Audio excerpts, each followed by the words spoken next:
Yeah, we were fighting to the end. That's something that we do as a program, and our guys are bought into that. That we're never out of the fight. We've come back multiple times in games since I've been here, and so we have examples of coming back late behind, and it didn't happen today.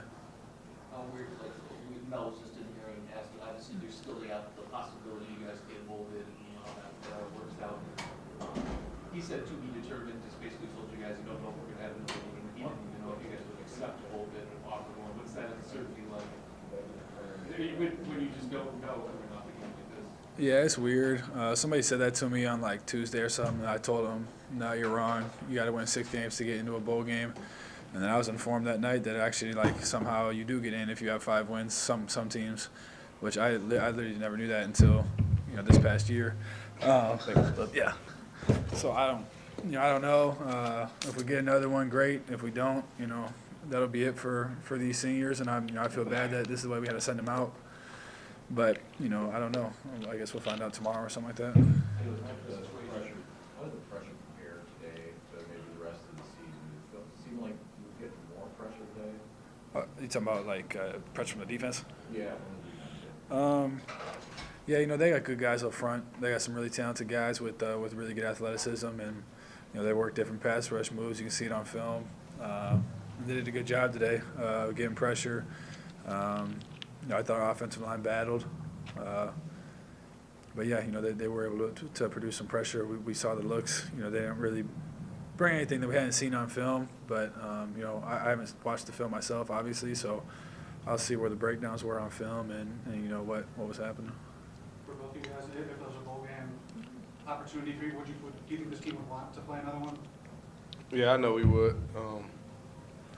Just from the competitive nature of the team, and bowl games, those are good practice times for the young dudes. You know what I mean? So you get those practices before the bowl games. It's almost like a spring ball. So that would be big for us. Yeah, I would say absolutely. Like I said, the competitive nature, but also just you only get so many games. This isn't basketball. This isn't baseball where you play a ton of times a year. This is college football, and each and every one of us only have so many games guaranteed. You never know when your last one's going to be. You see example after example of that in the game of football. So to get another one, I'd love to play another time and to put the jersey on again sometime in December, and but we'll see. We have no idea.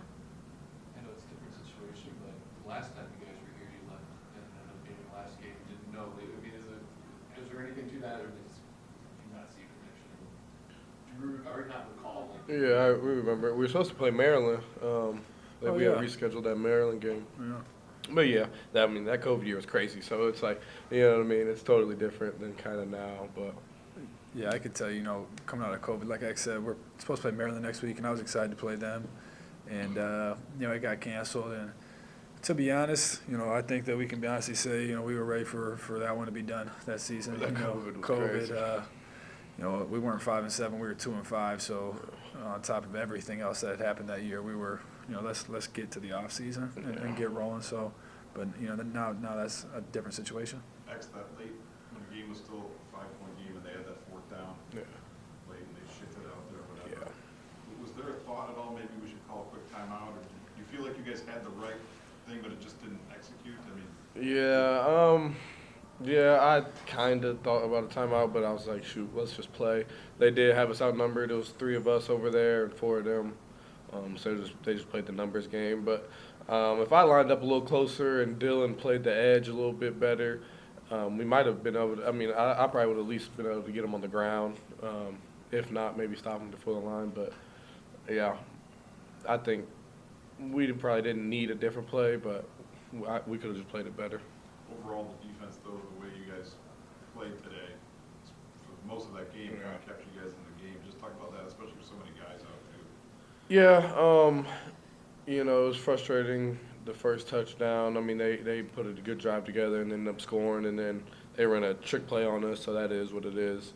But I think we played well in the second half for sure and had some plays in the first half too.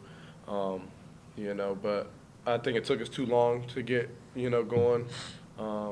And when you're playing against a team like that and they got a good defense on their side, so, you know, we got to give our offense better chances and can't put us behind like that so early.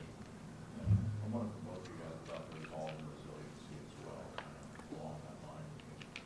Obviously, this team, not just today, but throughout the course of the last few weeks, had a lot of stops and starts with different personnel situations. I'm wondering how you guys have managed to kind of keep it together to even be in the game late and kind of be right there. Yeah.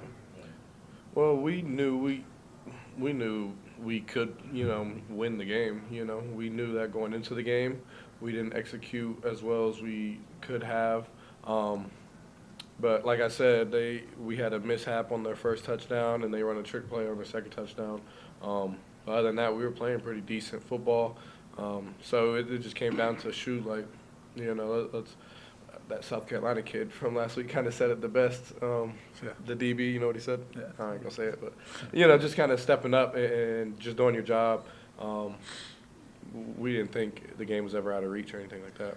Yeah, it's just, you know, this season was a great example, and, you know, we'll be able to use this, our coach will be able to use this for the rest of the time that they're coaching or we're playing. You know, when people talk about next man up and you got to be ready, that's for real. You know, there's guys that were playing tonight that at the start of the year, I guarantee you thought, oh, yeah, I'm just gonna redshirt this year, or, you know, this is a work year for me and I'll be ready to go next year. And that's not the case. You know, so you got to attack, you know, the off season and, you know, have the mindset that I'm going to play. You know, and if you don't have that mindset, you're going to get exposed. I'm not saying that we had guys get exposed tonight, but, you know, as you are talking about over the past few weeks, you know, there's been guys out for every reason you can imagine. So it takes everybody. You got to have depth, and you got to have guys that are bought in and understand how important it is to be ready. Hey, no surprise for you to see Jaden fumble 2 punts. Did you say anything to him after to just try to get it back and all that? Yeah, I was surprised. You know, the first one obviously went out of bounds, and then the second one, I heard Coach Hawk on the sideline before that. We were just talking about ball security, and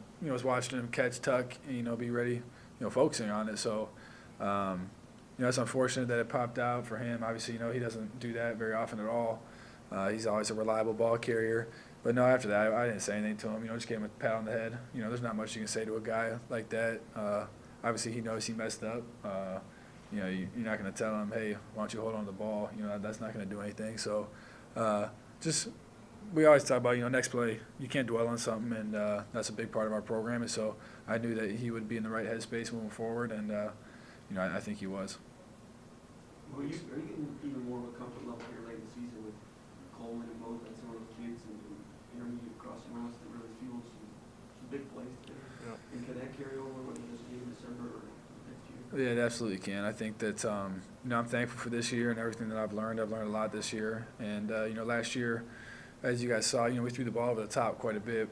And obviously that had to do a lot with us having the best player in the country in the backfield, and then, you know, a lot of different things with our offense last year. And so we were really good at throwing the deep ball, completing the deep ball. Well, this year, you know, teams are playing deeper. They're taking the deep ball away. And, you know, we hear time and time again defenses on the field. You know, our receivers talk to DBs, and Keon especially. And they'll ask him, you know, what you got to report on us? You know, what you got to report on me? Because you know, I wish you guys could understand how, like, you know, he studies the game. He wants to know. He's really smart. And so they tell him, hey, like, we know our plan is to stop the deep ball. You know, our plan is to take it away. And you saw that this year. And so for me, you know, I've been able to get a lot of work at throwing the ball in the intermediate stuff and over the middle. And I feel like I've really progressed well in that throughout the season. And, you know, that'll definitely be something we carry over into the next game or into next year. Like I said, you've been able to, I know it's very soon after the process, but this is your last game.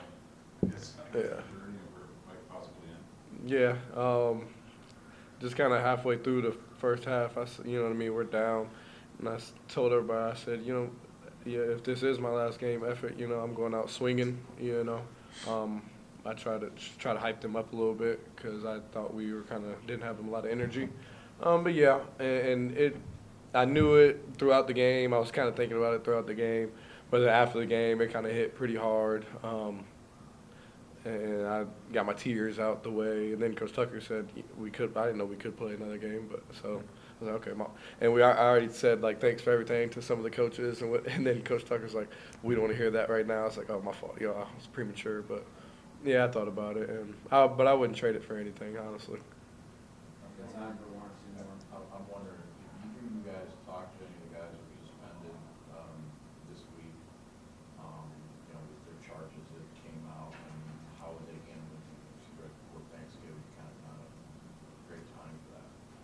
Yeah, I've talked to him, not really about the situation though. Just saying what's up, checking in on them, checking on their mental, but not really about the situation specifically. Yeah, same thing with me. I haven't, gone into detail with any of the guys. It's just when you see them, you say what's up to them. You miss those guys and hope they're doing well. They're really most all of them are really good people. That got caught in a bad situation, and you feel terrible for them because, obviously it's coming down pretty hard on them. And it just stinks. It just shows that wrong place, wrong time type thing. We had a couple guys who really didn't. I feel like really didn't hardly do anything. They got in trouble. And so you feel for those guys, but like I say, we got their back, and we're there for them. I'm hoping that they're doing all right during this time. Last one. I mentioned to Mel Tucker earlier that I think 27 different players played on defense or started on defense for you. Payton already talked about next man up, but you're a part of that defense. 27 different starters on defense. What's that been like? Yeah. Is that even possible to hold defense together with this happening? That's a crazy stat if that's true. But I think it's possible. It's hard. This isn't the league where you just sign a dude. You got what you got and you got to go. But it all kind of starts in the summer or really the winter. You get I think we had 5 DBs early enroll, and I think that helped them. Dylan Tatum started tonight at corner. He started a different game. He started Wisconsin at safety. Malik Spencer played a lot tonight. That's going to be a good DB class. Jaden was hurt tonight, but he's started some games. And then seeing Deshaun Mallory and some of the older guys like that didn't have a big role but got to play was, made me feel good, especially Sean because he came in with me. Jalen Hunt playing. We just kept trying to fight, however we could get it done. All right, thanks guys, I appreciate it. Thank you. Thanks, guys.